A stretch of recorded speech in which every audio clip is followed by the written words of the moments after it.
Por la nota que salió en el New York Times ayer. Sale una nota que es importante señalar, en donde presuntamente dos reporteras entran a un laboratorio de fentanilo. Hoy lo comentábamos en el Gabinete de Seguridad. También lo vamos a presentar aquí, cómo es que se hace la producción de fentanilo, porque no son las fotografías que se muestran ahí. Es muy distinto, aunque sea una droga que hay que combatir, y se han hecho muchas incautaciones de laboratorios de metanfetamina también. Permanentemente, todos los días hay destrucción de laboratorios de metanfetamina. Pero una cosa es la producción de metanfetamina y otra muy distinta es la de fentanilo. Y también ambos consumos tienen un efecto en la salud muy dañino, pero particularmente el fentanilo tiene mayores daños. Entonces, no es muy creíble, vamos a ponerlo así.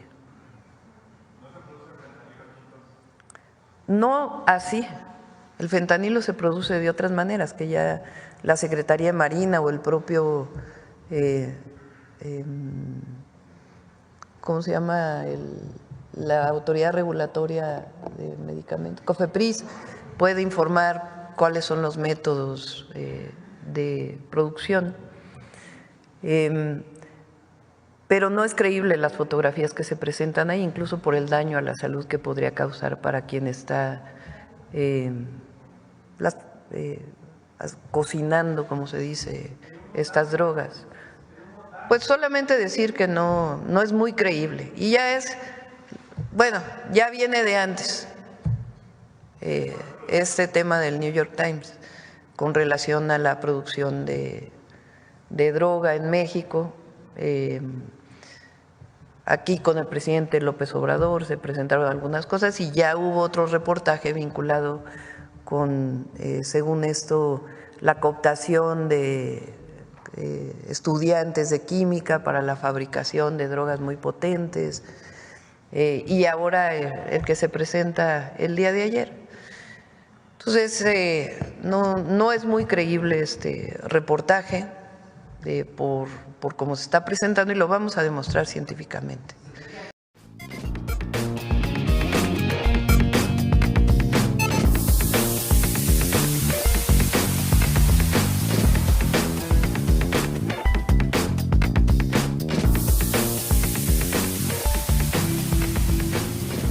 Hola, soy Elvis. En el vibrante escenario político de México, la información se ha convertido en un arma poderosa. Las noticias se difunden a una velocidad vertiginosa a través de plataformas digitales, y es difícil discernir la verdad de la falsedad. La desconfianza en los medios de comunicación crece a pasos agigantados, alimentada por la percepción de que la información se manipula para favorecer agendas políticas y económicas. En los últimos años, el presidente Andrés Manuel López Obrador ha acusado a medios como el New York Times y ProPublica de difundir información falsa y de ser parte de una estrategia para desestabilizar su gobierno. López Obrador, en una conferencia de prensa, calificó a estos medios de pasquines inmundos y calumniadores profesionales.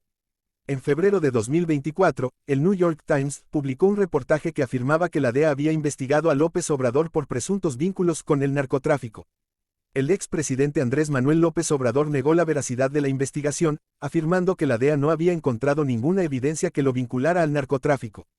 El expresidente acusó al periódico de ser parte de una campaña en su contra. En el mismo mes, ProPublica publicó un reportaje donde se acusaba a López Obrador de haber recibido financiamiento del narcotráfico en el 2006. Posteriormente, ProPublica admitió que había reescrito el reportaje a petición de la DEA, confirmando la influencia que las agencias de inteligencia pueden tener sobre el periodismo. En diciembre de 2024, el New York Times publicó un reportaje sobre la producción de fentanilo en una cocina en Culiacán, Sinaloa. Sin embargo, la presidenta Claudia Sheinbaum Pardo negó la veracidad del reportaje, argumentando que era imposible producir fentanilo en una cocina y que las fotos y videos no eran creíbles. Sheinbaum también mencionó que el NYT ha publicado reportajes controvertidos sobre México en el pasado. El gobierno mexicano presentó evidencias científicas para respaldar su postura, con expertos de la COFEPRIS y la Marina que afirmaron que la información era falsa. Estos casos muestran un panorama complejo donde la información se utiliza como un arma en la batalla por el poder.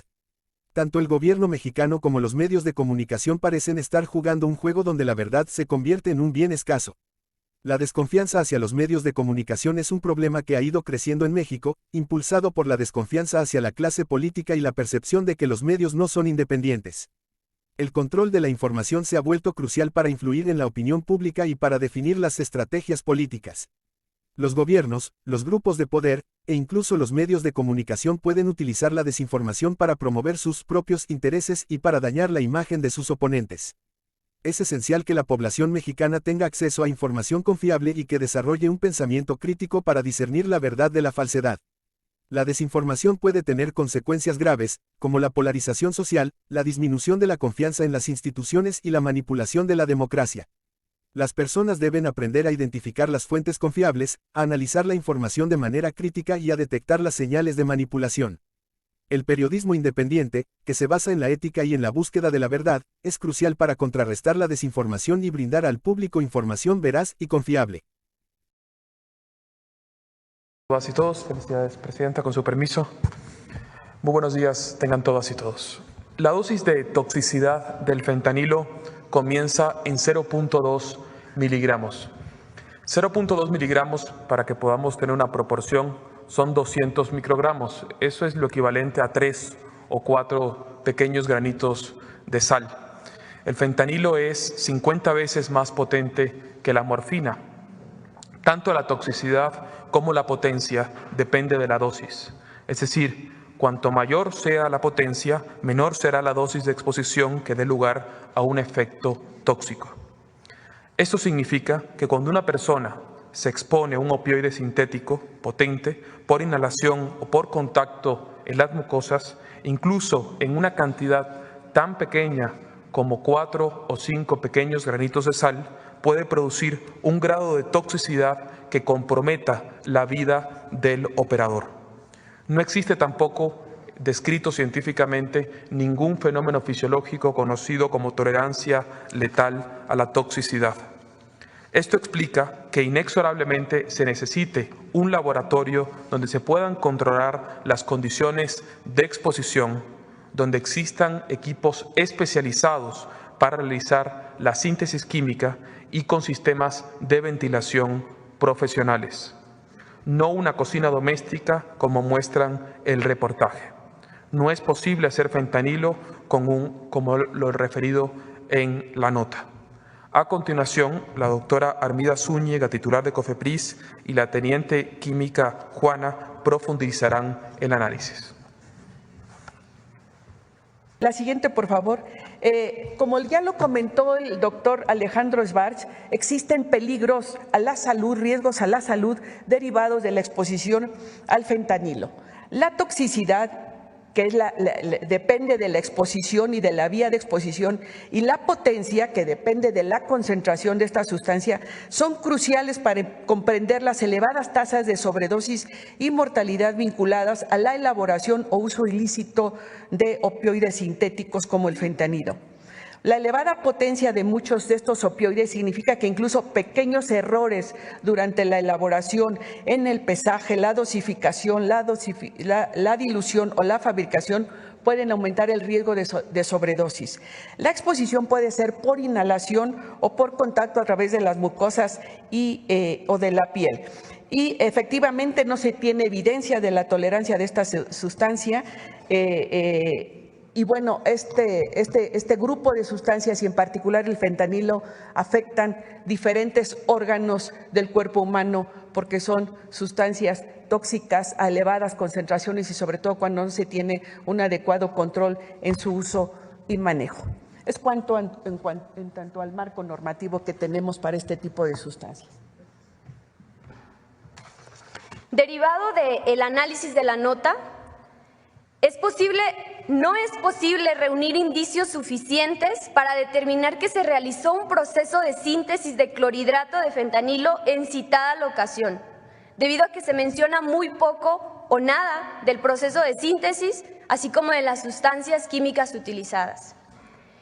Durante el desarrollo de los videos y la redacción del artículo, no se observó o mencionan los principales precursores químicos para realizar o para sintetizar el fentanilo, como 4-ANPP, anilina y cloruro de propionilo, por mencionar algunos, mostrando únicamente sustancias químicas esenciales como el hidróxido de sodio y la acetona. No se observa el uso de equipo de protección personal mínimo requerido para evitar intoxicación por los gases tóxicos desprendidos durante la reacción de síntesis, o bien incluso la exposición directa al clorhidrato de fentanilo puro. Las principales vías de exposición de los opioides son por inhalación, exposición dérmica e ingestión, por lo cual el uso de guantes y equipos de respiración autónoma son indispensables para realizar este tipo de actividades. En una parte del video explican los supuestos cocineros que ellos no necesitan el mismo equipo de protección personal que las reporteras. Esto debido a que ellos han desarrollado una tolerancia a la droga letal. Si bien existen factores que pueden influir en la toxicidad, tal como la tipología física de una persona, no existe evidencia científica que respalde tal idea. Anexo a esto, el uso del pasamontañas o bandana y el cubrebocas de tela de 3 pliegues observados en los cocineros podría estar relacionado únicamente como medida de protección de su identidad y no como una medida de protección personal. Respecto a lo mencionado por los supuestos cocineros sobre el desmantelamiento de una casa de seguridad del grupo por parte del Ejército Mexicano horas antes de la grabación de los videos y que derivado de esta acción habrían cambiado de ubicación el supuesto laboratorio con tal rapidez, no corresponde con la dinámica criminal habitualmente observada, ya que normalmente se presenta una interrupción o una postergación de las actividades ilícitas por un periodo mayor hasta encontrar un lugar adecuado para poder continuar con el acondicionamiento de tales drogas. Por lo anterior, se concluye que no existen los elementos suficientes para demostrar que la información presentada en el artículo de The New York Times documenta un laboratorio de síntesis de clorhidrato de fentanilo.